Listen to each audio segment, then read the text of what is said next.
तो इस देखिए अब तक की डिबेट में दो विचार निकल कर आए।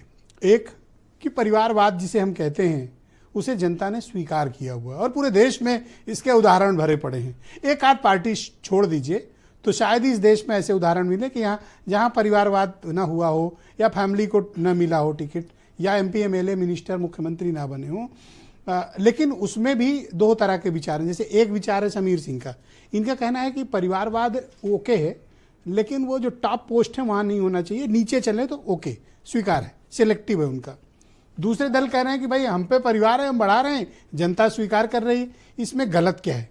आप किस विचार के हैं? देखिए ब्रिजेश जी, मैं कहना चाहूंगा इस पूरे मुद्दे पर, खास तौर से राजशाही के खिलाफ लोकतंत्र का आगाज हुआ, लेकिन ये कहना गलत है कि किसी का वर्चस्व है इसलिए परिवार हावी हो गया।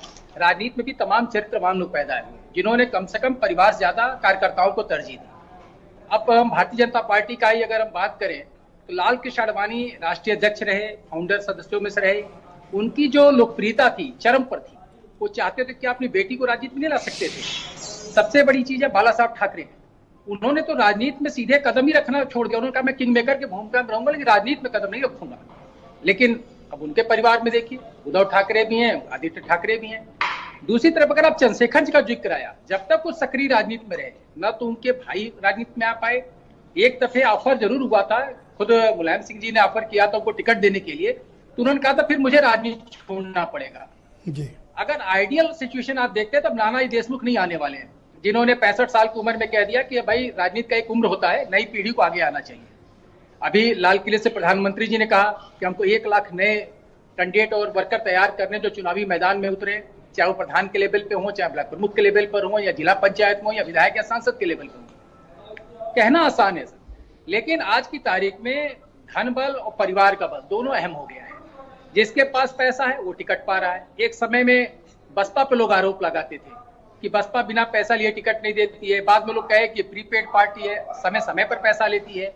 लेकिन चुनाव इतना महंगा हो चुका है, वो सबको दिख रहा है।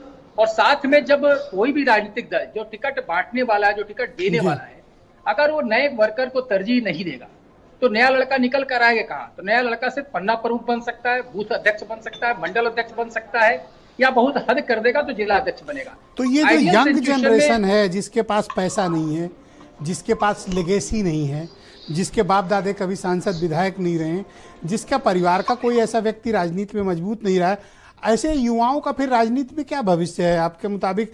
न तो पैसा है न लेगेसी है, तो फिर क्या करेंगे वो? देखिए ब्रिजेश जी, आपने पत्रकारिता को बड़े लंबे दौर से जिया है।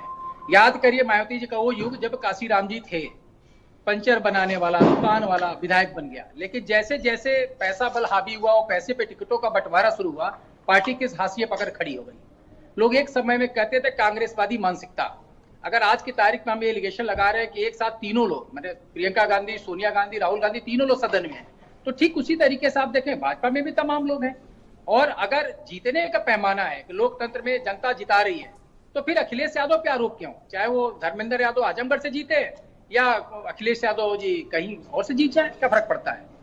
उनका जनता वोट देके जिता रही है। तो बताइए कि फिर ये 1 लाख यूथ कहाँ से तैयार होंगे अगर हर चुनाव संदीप सिंह और राजदीप सिंह यही सब लड़ेंगे, या हर चुनाव बाकी परिवार के लोग लड़ेंगे, या समाजवादी पार्टी वाले लड़ेंगे, पूरी फैमिली लड़ेगी? तो बाकी लोगों को साहब अवसर, या गांधी परिवार लड़ेगा, तो बाकी लोगों को अवसर कब मिलेगा? आपकी आवाज नहीं आ रही है ब्रिजेश जी, आप मुझे सुन पा रहे हैं? आवाज हम तक ओके, ऑल राइट, मेरे कनेक्ट नहीं हो पा रहा।